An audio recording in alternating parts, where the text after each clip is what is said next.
La réalité liée aux violences faites aux femmes, la violence faite aux femmes de par les compagnons, les conjoints, les maris, cette réalité elle est bouleversante. Je dirais que c'est une réalité qui de fait nous bouleverse en tant que citoyens, en tant qu'élus locaux. Plus de 200 000 faits sont signalés par an.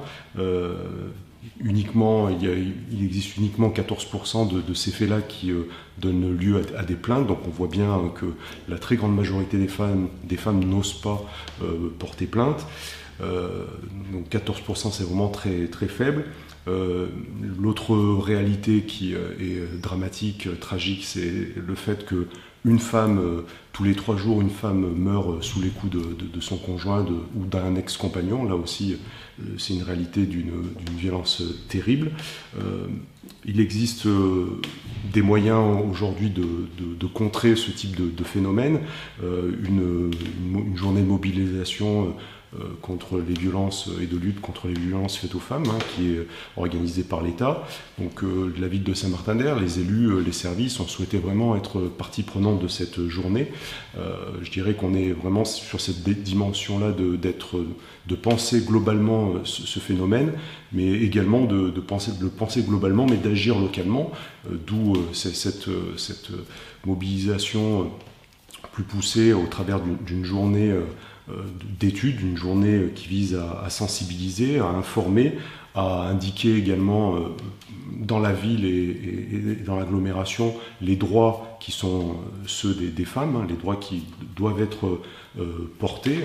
Et je dirais que là aussi, il s'agit avec les acteurs associatifs, les acteurs locaux liés à l'action sociale, d'être vraiment aux côtés des femmes et d'être aux côtés de tous les publics. On a forcément une pensée pour les enfants, puisque ces violences-là se font souvent dans un environnement familial, donc les enfants qui sont aussi victimes de ce qu'ils peuvent constater, et donc des enfants qui vivent dans la violence ne peuvent pas être des enfants qui s'émancipent de bonne manière. Donc il y a cette mobilisation qui se veut globale, avec une diversité des profils, une diversité des acteurs, et c'est vraiment ce partage d'informations, ce partage de sensibilisation qui va nous permettre localement de contrer.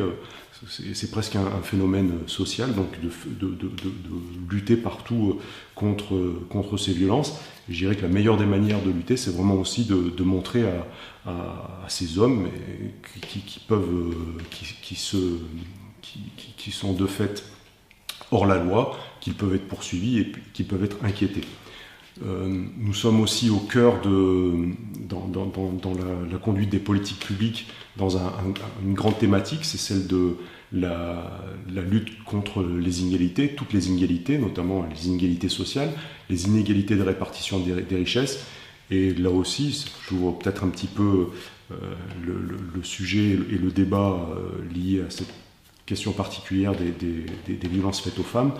Mais un des meilleurs moyens aussi peut-être de lutter contre ces violences, c'est de permettre aux femmes, il existe aujourd'hui beaucoup d'inégalités qui frappent les femmes, inégalités de salaire, inégalités dans l'accès à un certain nombre de droits, et accompagner les femmes et faire que dans la société on vise justement plus d'égalité, ça permettrait vraisemblablement de faire que les femmes seraient plus susceptibles, puisque si elles ne portent pas plainte, c'est qu'elles craignent quelque chose, elles craignent éventuellement d'être en difficulté financière parfois.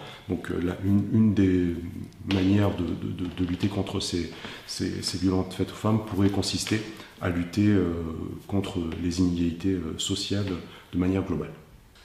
Le message particulier que j'aimerais pouvoir prononcer, c'est le fait que les associations sont là, les services municipaux, les services du département et de l'action sociale sont vraiment présents au quotidien. Donc, les femmes qui peuvent être victimes de violences et les personnes qui peuvent constater des violences faites aux femmes peuvent tout à fait se mobiliser de manière à pouvoir venir en aide à ces femmes qui sont dans la détresse, et c'est bien en étant solidaires que nous pouvons justement faire reculer ces violences.